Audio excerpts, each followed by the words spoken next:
Kali ini kita memulai dengan mengamplifikasi atau mentoakkan pengeras suara dari 7 pemimpin Afrika yang mengatakan mudah-mudahan Perang Dunia Ketiga di Eropa benar-benar terjadi. Mengapa mereka mengatakan hal tersebut? Memang kalau perang dunia, Afrika akan jadi untung. Lepas dari jajahan Eropa, kok Indonesia nggak ikut teriakan perang yuk perang ya? Apa Indonesia tidak pernah siapkan grand plan menjadi negara besar dengan momentum perang di Eropa? Lalu kita kali ini juga membahas macam-macam bentuk perang yang terjadi berbarengan dengan perang di Ukraina.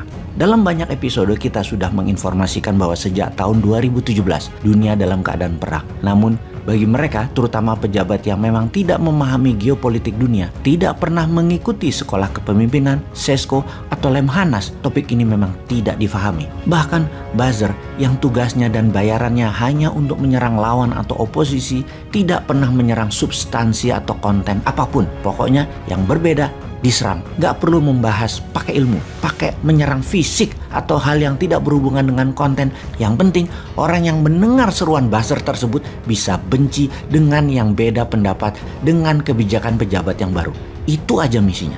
Misalnya, Bosman mengajukan konsep printing money berbasis produksi, maka buzzer hanya menyerang anak yatim tau apa itu Bosman, atau ilmunya baca doang kok sok-sokan bicara ekonomi, doktor bukan, profesor bukan. Itu masalah buat Bosman? Ya enggak lah, kita enggak pernah repot-repot mengatakan sesuatu kepada buzzer seperti peribahasa lebah tidak akan pernah mengatakan kepada lalat bahwa madu lebih enak dari tai. Kembali ke dunia dalam keadaan perang. Kencang di tahun 2017 kita mengingatkan sekarang dalam keadaan perang waktu itu.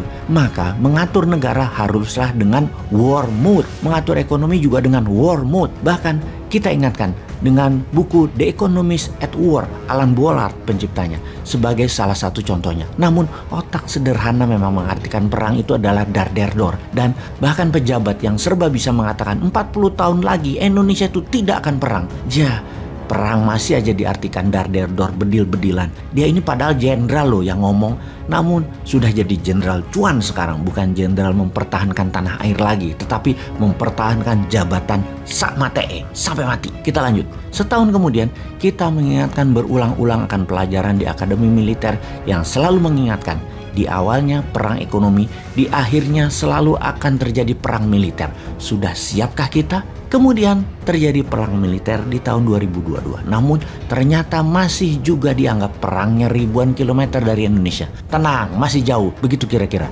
Nggak ngaruh buat kita. Jadi cuekin aja. Tetap urus proyek. Tetap kerja urus proyek. Apa benar nggak ngaruh? Bagaimana kalau kita menceritakan apa yang terjadi di Sri Lanka pada saat ini? Lanjut. Kita mulai dengan seorang politikus kawakan di Sri Lanka bernama Mahinda Rajapaksa yang menguasai Sri Lanka sejak tahun 2005. Jabatan presiden kemudian jadi Perdana Menteri bolak-balik disandangnya. Bahkan kali ini sejak tahun 2019, saudara kandungnya Gotabaya Rajapaksa terpilih menjadi presiden Sri Lanka. Mahinda kemudian dilantik menjadi Perdana Menteri lagi. Jadi saat ini ada 5 orang bernama Rajapaksa di jabatan pemerintahan di Sri Lanka. Kita ingatkan, di tahun 2014, Mahinda menandatangani sebuah kontrak pembiayaan proyek kerja sama dengan Tiongkok yang ketika sekarang mulai jatuh tempo, Sri Lanka kalah cash, nggak punya uang, bahkan sudah tidak bisa membeli kebutuhan harian warga Sri Lanka. Sri Lanka minta bantuan IMF, hanya dapat kurang dari $1 billion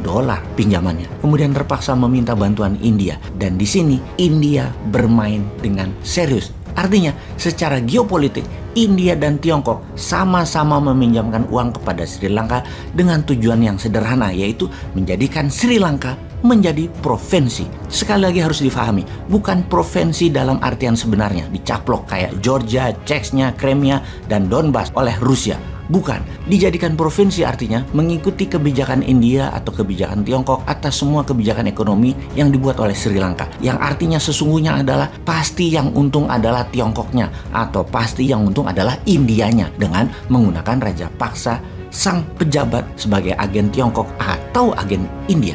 Dua negara Tiongkok dan India ini ibarat Soviet dan NATO sekutu barat Amerika di zaman Perang Dingin. India dan Tiongkok sama, perang di mana-mana. Baik fisik di utara India, daerah Kashmir hingga perebutan Nepal, kebijakan ekonomi saling serang dan saling kuat-kuatan sebagai negara produsen. Gak ada barang Tiongkok di India yang tidak dipajaki tinggi. Begitu juga sebaliknya, tidak ada barang India yang ke Tiongkok tidak dipajaki. Sekarang keduanya berebut Sri Lanka. Posisi Sri Lanka yang strategis, penghubung Asia Barat dengan Asia Timur secara maritim sangat penting bagi dua negara. Tiongkok memerlukan pelabuhan utama di mana ketika Selat Malaka penuh, mereka bisa pakai kanal Kra Thailand dan memiliki hub semuanya, yaitu hub kargo di Sri Lanka.